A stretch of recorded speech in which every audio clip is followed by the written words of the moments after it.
अस्सलाम वालेकुम, कैसे हैं आप सब।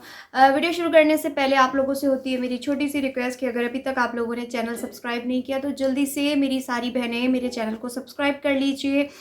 वीडियो शुरू करते हैं, रिएक्शन शुरू करते हैं, बात करते हैं सबसे पहले इकरा कंवल के हवाले से कि इकरा कंवल जो है वो दोबारा से दुबई का ट्रिप करने चली गई हैं अपनी सिस्टर्स के साथ, फातिमा और हिरा के साथ। अचानक रातों रात ये कहाँ से चिराग रगड़ा और दुबई का इनका ट्रिप आ गया। सवाल यहाँ पे मैं करूँगी, कोई पर्सनल बात नहीं करूँगी, जो भी बात करूँगी जो व्लॉग में मैंने देखा है उस पर बात करूँगी। तो अचानक से ये कैसे हो गया, क्योंकि आप लोग सब जानते हैं, मैं भी जानती हूँ कि अभी तो उनकी शादी होने वाली है। और अभी 4 दिन पहले वाले व्लॉग में इकरा बहुत परेशान थी, कह रही थी अरे यार मैं क्या बताऊँ, शादी बस समझो मेरे सर पे है और इतने काम हैं, मैं कैसे करूँगी। अरीब को बुला लिया, बैग्स उठवा के रख लिए, खुद घर चली गई सेटिंग करने और बहुत परेशान थी कि मेरी शादी बिल्कुल सर पे है, कैसे होगा सर। और फिर रातों रात ये चिराग रगड़ा और दुबई का ट्रिप निकल आया। तो मैं यहाँ पे ये कहना चाहूँगी अपने तमाम देखने वालों को और इकरा कंवल के तमाम देखने वालों को कि इनको सब पता होता है। ये सिर्फ़ और सिर्फ जो है ना, आप लोगों को और हमें जो है ना बुद्धू समझते हैं। सब कुछ इनका प्री प्लान्ड होता है और फिर नन्ही काकी बन के अपने कंटेंट को चलाने के लिए ये सब कंटेंट के लिए करती हैं कि इनको एक स्क्रिप्टेड कंटेंट तो होता है इनका, तो इनको कंटेंट मिल गया कि भाई अब मैं अचानक दुबई जा रही हूँ और फिर मैं इस पर जो है ना रिएक्शन लूँगी अरीब का। तो अरीब का रिएक्शन क्या, इन्होंने ऐसे ही हमारे सामने कॉल मिला के ले लिया होगा? नहीं जी, पहले जो है अरीब को कॉल करके बोला होगा मैं आपको कॉल कर रही हूँ सबके सामने ऑन द कैमरा, तो आपने जो जो बातें करनी है वो ये करनी है, ये स्क्रिप्ट में लिखा हुआ है। और नन्ही बन के बड़ा उससे परमिशन ले रही हैं। और फिर यहाँ पे ये कहना चाहूँगी कि ये सब कुछ जो ये प्री प्लान कर रही हैं, ये सब कुछ जो कर रही हैं, तो इसमें एक चीज़ इन्होंने जो बताई है कि मैं जो है इस कोई हमारा अचानक से एक प्रोजेक्ट आ गया है, उस पे मैं काम करने के लिए जा रही हूँ। तो मुझे यहाँ पे एक सवाल पूछने का दिल चाह रहा है इकरा कंवल से कि अभी लास्ट टाइम कुछ 4 मंथ बिफोर आई थिंक या 3 मंथ बिफोर आप दुबई गई थी अरीब के साथ, तो उस टाइम पे भी कोई आपका अचानक से प्रोजेक्ट आ गया था और आप वो प्रोजेक्ट करने के लिए वहाँ गई थी। साथ में आपके वो जो क्या नाम है उसका, डकी भाई और उनकी जो वाइफ है अरूब, वो भी आपके साथ थे। लेकिन वो तो शायद मेरे ख्याल में अपने हनीमून पे गए थे, लेकिन आप जो है अपने मंगेतर के साथ, ना महरम के साथ अपना प्रोजेक्ट करने गई थी। लेकिन इतना टाइम हो गया अभी तक तो वो प्रोजेक्ट का पता ही नहीं चला कि वो प्रोजेक्ट कहाँ गया। फिर उसके बाद रोज़ मीटिंग करने जाती हैं यार दूसरे तीसरे दिन, लेकिन उसका भी पता नहीं चलता कि आप बिज़नेस क्या करती हैं जो आपकी इतनी मीटिंग्स होती हैं, क्योंकि हमने तो आपको कोई बिज़नेस करते हुए देखा ही नहीं। आप तो सिर्फ यूट्यूब पे चवलियाँ मार रही होती हैं। फिर उसके बाद मैं ये कहना चाहूँगी, अब यहाँ पे एक सवाल और उठता है कि वैसे तो इकरा की सुबह अरीब के बगैर नहीं होती, दिन अरीब के बगैर नहीं गुजरता, रात अरीब के बगैर नहीं गुजरता। अभी भी जो दुबई गई हैं तो एज अ ड्राइवर जल्दी से सुबह 10 बजे फ़ोन कर दिया गया अरीब को कि अरीब जल्दी से आ जाओ, गाड़ी लेके आपने मुझे एयरपोर्ट छोड़ने जाना है।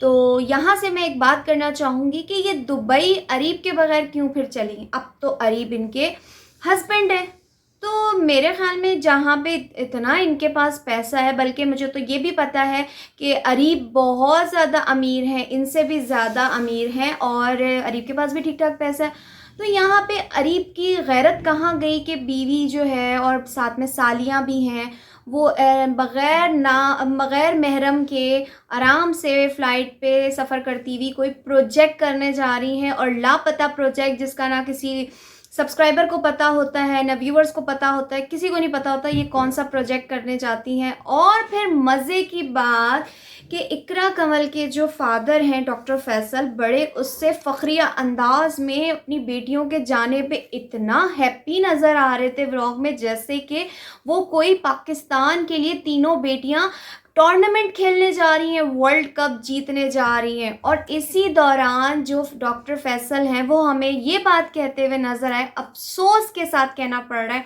कि बेटी के लिए आप ये लफ्ज़ इस्तेमाल करने जा रहे हैं कि खूब चार्ज होके आना वहाँ से। क्या मतलब है इसका? कि चार्ज तो होकर आएँगी, यानी क्या मकसद है? अब अक्लमंद के लिए इशारा ही काफ़ी है। आजकल का जो दौर चल रहा है उसमें 1-2 सेंटेंस तो बहुत ज़्यादा हवाओं में गर्दिश कर रहे हैं कि सॉफ्टवेयर अपडेट हो गया और दूसरा चार्ज होकर आएगी, वो तो अच्छा चार्ज होके आएगी। तो यहाँ पे अब तो ये दुबई का ट्रिप का सवाल मैंने उठा दिया, इसका जवाब मुझे चाहिए कि ये दुबई ट्रिप पे विदाउट अब अरीब के क्यों गए? अरीब के बगैर अब इनका दिन कैसे गुजरेगा? वहाँ ड्राइवर कौन होगा? और फिर एक और बोंगापन इनका मैं सुनाती हूँ कि वहाँ कहती हैं हमारे चाचू हमें लेने के लिए आएंगे और आ भी गए। बड़ा चाचू प्यार व्यार भी कर रहे थे, लेकिन मुझे वहाँ पे थोड़ी सी चीज़ ना अजीब लगी। बेशक मैं कहती हूँ आपके जब बच्चियाँ जवान हो जाती हैं ना तो उनका बाप से भी थोड़ा-सा ना दूरी हो जाती है। ये मैं बताऊँ आपको, बेशक जितनी मर्ज़ी लाडली हो, कुछ हो, लेकिन जिस तरीके से फ़ातिमा और ये जो इकरा, हिरा तीनों अपने चाचू से पागलों की तरह मिल रही थी और चाचू जिस तरीके से उनसे मिल रहे थे ना, मुझे थोड़ा ऑकवर्ड लगा, क्योंकि हम लोग थोड़ा-सा दूर होके अपने चाचा, मामू सबको सलाम करते हैं, सर पे हाथ फिरवाते हैं। यही होता है एक नॉर्मली, लेकिन वो इस तरह से मिल रही थी जैसी 12 साल की, 10 साल की जो बच्चियाँ चिपकती हैं अपने चाचू, मामू, खालू के साथ। खालू तो नहीं, चाचू और मामू के साथ। तो ये इन लोगों के काम है। और फिर उसके बाद उन चाचू को मेरे ख़्याल में उनको अपने घर पे नहीं लेके जाना चाहिए था, जिनके साथ वो एयरपोर्ट से होटल गई हैं। चाचू ने होटल छोड़ दिया, होटल में गई हैं और फिर वहाँ पे बोंगापना दिखा रही हैं कि होटल के कमरे और वॉशरूम्स ऐसे दिखा रही हैं जैसे कि हम पब्लिक तरसी बैठी थी कि ये दुबई जाके हमें होटल के रूम्स दिखाएंगी तो हमें पता चलेगा दुबई के होटल्स कैसे होते हैं, वरना हमने किसी के व्लॉग में नहीं देखा। और फिर नॉनसेंस इकरा के वॉशरूम दिखा के जो नीचे एक यूरेन वगैरह का कोई वॉशरूम का हिस्सा होता है तो उसको कह रही हैं कि वज़ू करने की जगह। तो माज़रत के साथ काफ़ी लोग इनसे सवाल तो करते हैं कि आप लोग कभी हमें नमाज़ पढ़ती भी नज़र, बल्कि हर व्लॉग में इनके नेल पेंट लगा हुआ होता है। अब आपको पता है कि जो औरतें नमाज़ पढ़ती हैं तो वो इस तरीके से सारा दिन अगर नेल पेंट लगा के रखेंगी तो 5 वक्त की नमाज़ कैसे पढ़ेंगी? नेल पेंट तो लगाया ही नहीं जाता। चलो आप पील ऑफ लगा लो, लेकिन वो पील ऑफ भी आप एक नमाज के लिए उतारोगे, फिर दिल नहीं करेगा यार अगली नमाज के लिए मुझे दोबारा लगा के उतारना, तो कितना डिप वो हो जाता है। लेकिन हर व्लॉग में सबके नेल लगे हुए होते हैं। तो लोग इनसे सवाल करते हैं आप नमाज भी पढ़ती हैं कि नहीं पढ़ती? ये मैं नहीं, इनके सारे जो लोग हैं। तो अब यहाँ पे चलते हैं, डॉक्टर फैसल की एक वीडियो आती है मिसेस फैसल के साथ, अपने हस्बैंड वाइफ दोनों बैठे हुए व्लॉग बना रहे हैं, लोगों को बता रहे हैं कि किस तरीके से आप लोगों ने व्लॉगिंग करनी है अपने बच्चों को। यानी मैं आपको थोड़ा-सा शॉर्ट करके समरी जो होती है वो मैं बता रही हूँ कि उन्होंने ये बात की है कि आपको मैं 5 तरीके बताता हूँ कि आपने किस तरीके से अपनी व्लॉगिंग करनी है और किस तरीके से आप लोग ये अर्न कर सकते हैं यूट्यूब से। उसको बताने से पहले उन्होंने कुछ चंद पॉइंट्स ऐसे रखे जिस पे लोगों ने उनको काफ़ी क्रिटिसाइज़ किया। ये मैं नहीं, लोगों की ज़बान आपको बताऊँगी कि लोगों ने उन्हें क्या कहा है। तो कहते हैं कि जब मेरी बेटियों ने व्लॉगिंग शुरू की और लोगों ने मुझे बहुत ज़्यादा बुरा भला कहा, इवन मैंने रिश्तेदारों को फ़ेस किया, बाहर अपने लोगों को फ़ेस किया, लेकिन मैंने सबको इग्नोर किया। मैंने बचपन से लेके आज तक कभी भी अपने बेटियों पे कोई पाबंदी नहीं लगाई। बच्चों को आप लोग हमें मैसेज दे रहे हैं, डॉक्टर फैसल बहुत अच्छा मैसेज दे रहे हैं कि आप सब भी अपने बच्चों को फ्रीडम दें, आज़ादी दें, विज़डम दें कि आप लोग जो हैं कोई किसी किस्म की अपने बच्चों पे कोई सख्तियाँ मत करें, उनको आज़ाद छोड़ दें। वो जो कुछ करना चाहते हैं उनको उस तरीके से ज़िंदगी जीने दें। मैंने कभी अपनी बेटियों पे कोई पाबंदी नहीं लगाई। आप लोग भी ऐसा करें, इस तरह करें। तो उस पे लोगों ने उन्हें काफ़ी हद तक क्रिटिसाइज़ किया कि आप बहुत अच्छा कर रहे हैं। अगर आपकी बेटियाँ अल्लाह ताला ने आपको 5 रहमत दी हैं, बेटियाँ तो रहमत होती हैं, तो आप उनका इस्तेमाल किस तरह से कर रहे हैं। आगे से उनका जो क्वेश्चन एक और बात थी वो भी मैं आपसे अभी करूँगी कि आप उनको किस तरीके से इस्तेमाल कर रहे हैं। बेटियां तो रहमत होती हैं, ये क्या आप लोगों को मैसेज दे रहे हैं कि मतलब कमाने के लिए? कोई अच्छा मैसेज दें तो समझ में भी आता है कि आप अपने बच्चों की एजुकेशन इस तरह करें, अपनी बेटी को डॉक्टर बनाया, इंजीनियर बनाया, या उनकी किसी चीज़ में। आपने अपनी बेटियों को क्या बनाया सिवाय इकरा के? इकरा को आपने जस्ट मेडिकल की तालीम दी और उसके बाद उसने वो मेडिकल की तालीम भी ज़ाया कर दी, क्योंकि उसने अपनी एक स्टोरी में बताया था कि मैं अपने फ़ादर के साथ गई थी। इकरा ने ये बताया था कि मैं अपने फ़ादर के साथ गई थी ऑपरेशन रूम में जहाँ पे ये होता है। तो मैं वहाँ पे ओपन हार्ट सर्जरी देख के भाग के आ गई थी। मैंने कहा था मैं डॉक्टर नहीं बनूँगी। तो ये उन्होंने पढ़कर ज़ाया किया। बाकी बेटियाँ क्या करें, अगर वो लम्स में पढ़ भी रही हैं, फ़ातिमा और जो राबिया हैं, तो वहाँ पे वो क्या कर रही हैं, जो भी कर रही हैं, अगर वो फ़ातिमा कर रही हैं तो वो मीडिया रिलेटेड काम कर रही हैं। टिकटॉक, स्नैक और मतलब जो लोगों ने कमेंट्स किए यही बोला है कि आपकी बेटियाँ यूट्यूब पे बुराई दिखा रही हैं, किस तरह के कपड़े पहनती हैं, रात को 3 बजे आती हैं। बहुत अच्छा मैसेज आपकी बेटियां भी दे रही हैं और आज आप दोनों मियाँ बीवी बैठ के ये बड़ा अच्छा मैसेज दे रहे हैं। और फिर आगे से अंकल फैसल कहते हैं कि बल्कि अंकल फैसल नहीं, मिसेस फैसल ये बात करती हैं कि अगर कोई ख़वातीन इस हवाले से मुझसे पूछना चाहें कि बच्चियों को कैसे घर में रखते हैं, कैसे उनकी तरबियत करते हैं, तो उस सीन को सुनने के बाद, उस बात को सुनने के बाद मैं काफ़ी हद तक हंसती रही काफ़ी टाइम तक। मैंने कहा आंटी अब हमें मशवरा देंगी कि बच्चों को घर में कैसे रखते हैं और किस तरीके से बच्चों को सिखाना चाहिए। जिनकी बेटी को आटा गूंदना ना आता हो, जिनकी बेटी को रोटियां बनानी ना आती हो, जिनकी बेटियों को ये पता नहीं हो कि घर कितने बजे आते हैं, माँ बाप की इज्जत कैसे करते हैं, किस तरीके के लिबास पहनते हैं, हमारे मज़हब में क्या है। चलो मज़हब को रखो साइड पे, क्योंकि आजकल के मुसलमान जितने भी हैं वो नाम के मुसलमान हैं, लेकिन इतना सेंस तो रखते हैं ना कि लिबास किस तरह पहनना है, बाप के सामने दुपट्टे में आना है। और मगर वही वाली बात है कि जो जिसके माँ बाप ने बचपन से उनको इतनी आज़ादी दी हो तो क्या कर सकते हैं। फिर डॉक्टर फैसल इस बात पे कह रहे हैं कि अब मुझे अल्लाह ताला ने 5 बेटियां दे दी हैं, अब मैं पूरा ना कर सकूं तो मैं क्या करूं। तो मेरी बेटियां अगर आगे बढ़ना चाहती हैं, कुछ करना चाहती हैं, तो uncle Faisal please don't mind अगर मैं ये बात कर रही हूँ। तो आपकी बेटियां कोई स्किल नहीं प्रोवाइड कर रही लोगों को, यहाँ पे कोई एजुकेशन नहीं कन्वर्ट कर रही लोगों में, कोई अच्छा मैसेज कन्वर्ट नहीं कर रही है। अब अरीब और जो इकरा हैं वो क्या कर रहे हैं, वो छिछोर बन कर रहे हैं। जो चीज़ें बिहाइंड द कैमरा होनी चाहिए, ऑफ कैमरा होनी चाहिए, वो लोगों के सामने बैठ के शो ऑफ कर रहे हैं। आज हमारा ये है, आज हमारा वो है, यू लव बर्ड बने हुए।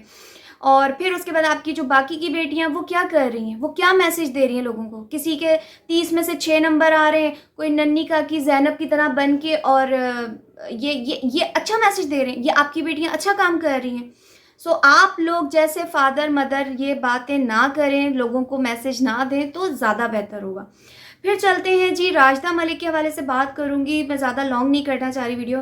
राशिदा मलिक की वीडियो मैंने अभी रिसेंटली कुछ टाइम पहले ही, यानी आज ही के दिन में देखी है, जिसके अंदर राशिदा मलिक अपनी नौकरानी को बड़ा हद तक ना मज़ाहिया अंदाज में शर्मिंदा करती हुई नज़र आ रही हैं। यानी हंसती जा रही हैं और साथ साथ कहती जा रही हैं कि ये लालची है, ये लालच के लिए आई है आज यहाँ पे, और इसको जो है शादी में जाना है, और ये मुझे कह रही है मुझे कोई फैंसी सूट भी दो, मेरे बाल भी डाई करो, मैंने इसका फेशियल भी। यानी सब कुछ करके अपनी ऑडियंस को भी बताना है। ये नेकी जो होती है अल्लाह और उस बंदे के दरमियान होनी चाहिए ना, हम लोगों ने तो यही सीखा है। और जितने भी गरीब जो नीडी पीपल्स होते हैं, तो उन लोगों को इस तरह से कहना कि ये ग्रीडी है, ये ऐसी है, ये वैसी है, लालची है, तो ये कितना ऑकवर्ड है, कितना बुरा है। आप पढ़ी लिखी हैं, आपकी बेटियां पढ़ी लिखी हैं, सेंसिबल हैं, मतलब देखने में आप लोग पढ़ी लिखी हैं, तो आप लोगों पे मेरे ख्याल में ये चीज़ें सूट नहीं करती। जिस तरीके से आप उनको डिग्रेड कर रही हो बार बार बार बार। आपने उस जोड़े को कुछ व्लॉग में 3600 दफ़ा बोला होगा, जो कि आपने उतरा हुआ अपना कोई फ्रॉक या अरूशे का आपने उनको दिया है, और वो बेचारी हंस के आगे से आपको जवाब दे रही है। तो ये चीज़ें जो है ना, मैं कहती हूँ जब इंसान के पास नया नया पैसा आ जाए ना, तो वो अपनी औकात भूल जाता है कि वो क्या था। ट्यूशन पढ़ाने वाली ये राशिदा मलिक शायद मेरे ख्याल में पहले खुद उतरे हुए कपड़े किसी के पहनती होगी, तो अब नया नया पैसा आने पे मासी को कह रही है, अपनी मेड को कह रही है कि ये ऐसी है, ये लालच के तौर पे आई है। तो किसी इंसान की कभी मजबूरी भी होती है। तो अगर आप, और इस चीज़ को लेके इनकी ऑडियंस ने इन्हें काफ़ी हद तक जलील भी किया है। अब आपने मेरे थंबनेल में 2 पिक्चर्स देखी हैं। एक है इनकी उम्रे वाली विदाउट मेकअप, जब ये खाने काबा के सामने अपनी वीडियो बनवा रही थी, अपना एक्सप्रेशन, अपना रिएक्शन लोगों को दिखा रही थी कि जब खाने काबा पे पहली नज़र पड़ती है तो कैसे होता है। जो बिहाइंड द कैमरा होनी चाहिए, जो इंसान की और अल्लाह के दरमियान की फीलिंग होनी चाहिए, वो भी कैमरे में शूट करके सबको दिखा रही हैं। और फिर उसके बाद एक तरफ आप देख सकते हैं एक मॉडल, एक मॉडर्न राशिदा मलिक। यानी जो बातें मैं करती हूँ मेरा दिल दुखता है उम्रा के हवाले से कि अभी उम्रा करके आई और इनकी दुकान खुल गई है। कुछ ऐसे लोग हैं जिनके कमेंट्स मैंने देखे एज इंस्टा पे और टिकटॉक पे, जहाँ पे ये अपनी स्टोरीज़, अपने इंस्टाग्राम की वीडियोस और इसके अलावा जो टिकटॉक पे ये अपलोड करती हैं, तो ये दोबारा से अपनी मॉडलिंग शुरू कर चुकी हैं। यानी अब लोगों ने इनको काफ़ी कहा था कि आप आके अपना हिजाब मत उतारिएगा, आप अपना दुपट्टा मत उतारिएगा, लेकिन सब कुछ हो रहा है मेरे भाइयों मेरी बहनों, सब कुछ दोबारा से हो रहा है। तो कितनी ऐसी बहनें जिन्होंने कहा कि हम आपको अनसब कर रहे हैं, अनसब्सक्राइब कर रहे हैं, कि ये सारी की सारी इन जो जितनी भी यूट्यूबर्स हैं लाइक नताशा, मरियम परवेज़, मैमूना मुस्लिमा जिसने अपना नाम चेंज कर लिया, आयशा हुसैन और ये राशिदा मलिक, इन सब ने, इनके पेट नहीं भर रहे। इंस्टा पे इनकी स्टोरीज सुबह शाम दराज की दुकान खुली हुई है, और उसके बाद इन टिकटॉक पे अलग, उसके अलावा स्नैक पे अलग, और यूट्यूब पे वीडियोस जो यूट्यूब की होती है उस पे अलग। और फिर उसके बाद लोगों ने इनको इस चीज़ पे भी निशाना बनाया कि आप जो ये डेली डेली आप लोग जो लोगों को बता रही हैं क्रीम राशिदा मलिक कि आप कभी किसी का ब्रांड यूज़ कर रही हैं, कभी सारा का यूज़ कर रही हैं, कभी निदा का यूज़ कर रही हैं, कभी फलाने का आप मुंह पे स्किन वो लगा लो, ये कर लो, तो लोगों ने इनको एज अ बद्दुआ बोला है कि तुम लोग क्यों लोगों की बद्दुआएं समेट रही हो अपनी दुकान को चमकाने के लिए, कि ख़ुद तुम्हारी स्किन इतनी ख़राब है। अगर आप इनके विदाउट मेकअप देखें तो इतने ज़्यादा इनके डार्क सर्कल्स हैं और इनके मुंह पे इतने ज़्यादा निशान हैं, और ख़ुद जो है ये चीज़ें अप्लाई लोगों को करके दिखा रही होती हैं जस्ट फॉर मॉडल। जैसे ना वो पार्लर में मॉडल लेके आते हैं तैयार करने के लिए, तो ये मॉडल के तौर पे अपने आप को जस्ट टेम्परेरी आप लोगों को दिखाने के लिए अप्लाई कर रही होती हैं, और फिर उसके बाद लोगों से पैसे लेती हैं कोड के चक्कर में, क्योंकि इनको कमीशन वहाँ मिलता है। अगर आप इनके कोड से कोई चीज़ खरीदेंगे आपको उसका यानी आप उनको भी पैसे दे रही हो, राशिदा मलिक को भी पैसे दे रही हो, नताशा को भी पैसे दे रही हो, और दराज को भी पे कर रही हो अगर आप इनके कोड से लेती हो।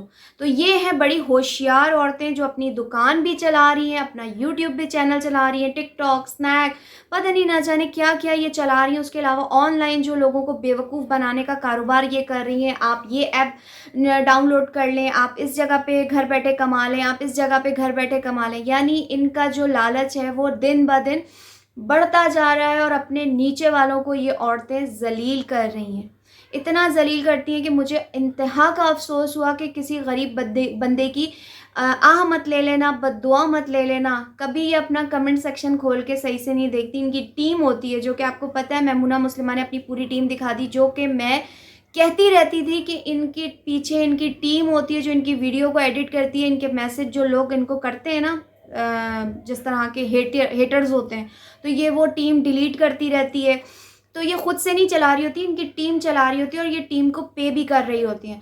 तो इनका लालच मेरी बहनों कभी नहीं भरेगा। और बड़े मज़े की बात है, एक जगह पे राशिदा मलिक इंस्टा की स्टोरी पे हमें कहती हुई नज़र आई कि लोगों को कहने दो, मैं अपना काम करती रहूँगी, लोग तो बातें करते रहेंगे, मैं अपनी दुकान चलाती रहूँगी। ये बात इंस्टा पे स्टोरी पे राशिदा मलिक कह चुकी हैं कि आप लोग जो मर्ज़ी समझें, मैं अपनी आवाम को पागल बनाती रहूँगी। आज मैं सारा का आपको बता रही हूँ, अगले दिन आज मैं सारा का स्किन क्लिनज़र आपको बता रही हूँ, अगले दिन मैं आपको सादिया का बताऊँगी, अगले दिन मैं नादिया का बताऊँगी, अगले दिन मैं जहरा का बताऊँगी।